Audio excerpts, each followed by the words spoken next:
And now it's time to talk to the biggest prospect in British boxing. Heavyweight Tyson Fury had to pull out of his fight in Wigan with a back injury, but that didn't prevent him giving a full and frank interview with Gabriel Clark.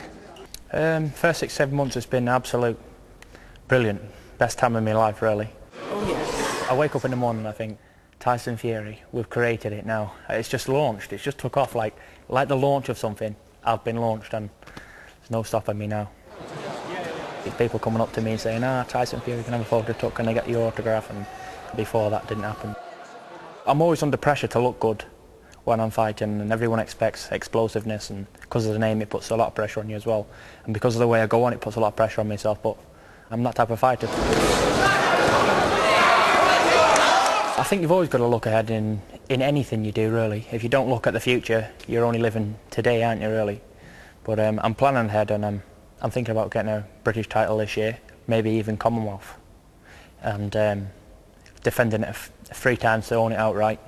And then I'm going to step up to European level. I'm going to do it the old-fashioned way, British and Commonwealth, European, and look at fighting for a world title. But I'm not in no rush, to be honest. I'm only 20 years old and got all the time in the world. I've got 20 years. I'd like to get Derek Chisora in the ring next. I'd like to shut him up because he keeps saying he's going to come to Manchester and do this and do that. I'd like to get Sam Sexton, Commonwealth champion. Martin Rogan, everyone thinks he's a tough guy. Knocking him out would really cause something. British title, Danny Williams. Whoever, really. I'm not really too fussed. Whoever can get in the ring with me, that's who I'll do a demolition job on. No one in Britain will fight me, so they all say they want 6 weeks notice, 4 weeks notice, so I say okay, we'll have 6 weeks, 4 weeks notice. When that date comes, still no fight. We might have to take a risk, but there's no way I'm going to over-jump the British title, because I want that. Because my dad, he didn't manage to get that, and I think that would be a nice present for him. Nice present for me to put on my mantelpiece after I've defended it for 3 times. Discipline's the most hardest thing in boxing. I love to eat cakes and biscuits and sweets, and I've got the biggest sweet tooth in the world, and being a heavyweight you tend to think, oh well, I've got no weight to make, I'm just going to do this and do that, but you can't really do that, not at all, because when I do, my performance goes down. You work so hard in the gym to get it off for weeks and weeks and months, and then you can put it all back on in a day. Well, I can put a stone on in 1 day quite easily. You're kidding? Honest to God. How do you do that? Just eating ridiculous. Such as? Such as meals in the day, cakes, desserts, things like that. If I ate what I want, I'd be 50 stone. What's worth more, a bar of chocolate or the heavyweight championship of the world? What's going to get in front of me, some Cadbury's cream eggs or being successful as a boxer? Champion of the world! The only one who's going to stop me from being successful as a boxer is me and things around me, getting distracted. If I can keep focused and keep disciplined, then there's nothing going to stop me at all. Tyson Fury! Who's your inspiration? I aim to be like Lennox Lewis. Oh, what a punch! He's my newest boxing hero in heavyweight boxing. Since Lennox Lewis, there's been no one really, has there? But all his fights, he got better every time, and when he got beat, he come back and defeated the guy. Retired, undisputed world heavyweight champion. I did believe all great champions come back to lose, and he's proved me wrong on that one. He hasn't come back, and I hope he never does. Get a world title fight, he might turn up at ringside for Maybe, you. hopefully. I could ask him, how do you think I've done on that one? Tyson! Watch out the world, I'm coming. We have liftoff. Yeah, something like that.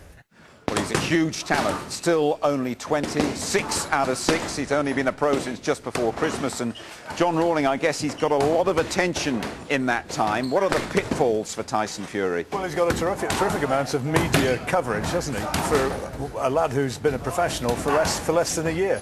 I think the pitfall, so far as Tyson's concerned, is being pushed too quickly. He says he's ready to take on anybody, but he's only 20. You know, you don't have to rush. It's a work in progress, and maybe he can move up and fight any fighter in the country. Maybe he is capable of that. But the big thing about Tyson is that he doesn't need to rush. And schooling a fighter, Duke, getting someone to learn this very complicated game. I mean, do you get a quick learner and a slow learner, and what are your impressions about how quickly Tyson is going to do it? Well, there are quick learners and slow learners, obviously, Jim. But I think with Tyson, it would be invaluable for him to be going over to the States, getting some sparring with some top American fighters. You know, I mean, they've been taking him around Europe, getting him some sparring there, all well and good. But, you know, he will develop a lot quicker in the gym than he will actually fighting, for my money, right now. It's just interesting, Jim, as you say that, because there are no good heavyweights in America anymore. That used to be the case where you go over to America to get sparring. I'm not taking the mickey or anything. So he's been to Europe, and he actually looks fantastic in sparring. That's a very important point. He looks devastating. He's been sparring that Cuban Mike Perez, and you know, he's all sorts of accounts of him being absolutely outstanding. The difference is that you can sometimes not transfer that skill and that ability in the gym to the ring, and that's the big question mark. Are we ready to take him to the next level? Now, I think John McDermott is a perfect fight, and I mean, they're talking about this as an English title fight. Perfect fight for him because it gives him a chance to engage himself, Jim, and then see, because I said incorrectly on Saturday that McDermott had beaten Danny Williams, but he almost did the first time and didn't get it, but he was beaten the second time, but he pushed him very hard, and I think that would be a great measure and stick for him, because I think he beat McDermott easy. And from Tyson Fury's point of view, I mean, he's a very, very impatient young man, as every 20-year-old tends to be, Duke. He wants to be a champion like now. He wants to get on with it. I mean, he's already made the statement. He's saying he's the best in Britain. Where does he go from there? He's better than any of the Olympians. Yeah, he probably is. But, you know, I think it's all about his schooling. It's about how he develops, you know, who's in his corner, who's schooling him. You can imagine him with a Freddie Roach or a Manny Stewart in his corner, and then you look for the development. And that's what I meant when I said if he went to America, he could at least get that sort of experience, be around those sort of guys, learn, develop. John? Povetkin's the guy they're talking about him sparring against, who is the Olympic champion. He's arguably, technically, the best heavyweight in the world right now. He's in the Sauerland stable, and it may be that he winds up sparring against the likes of him, and that would be a real good learning curve. You know, they talk about him being the best, you know, the best prospect, better than any of the Olympics. David Price might disagree with that. David Price is an exceptional kid, tremendous puncher, and making all sorts of amazing boxing brilliantly in the gym, and they're raving about him. They say he's just exceptional. He's matured so much and got so much better. Now, he was beaten in the Olympics and stopped by the big Italian, but nevertheless, you know, he still has a real challenge from out there, and he's a lot to learn, and it's very risky to push him too hard. What a fight, Jonathan Thaxton what a fight somewhere down the line, Tyson and Price. Incredible fight. Just a final word from you on this, Duke. Tyson Fury has done absolutely everything that's been asked of him so far.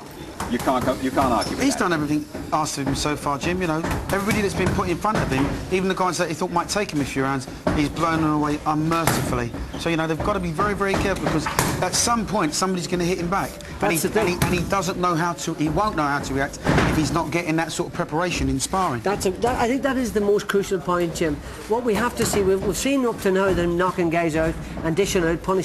That's, you know, that's great. What we need to know is, can he take a shot? Can he come back when he's hurt? If he's decked in the 6th round, he's got 8 rounder, can he get up and fight back? That's the big question.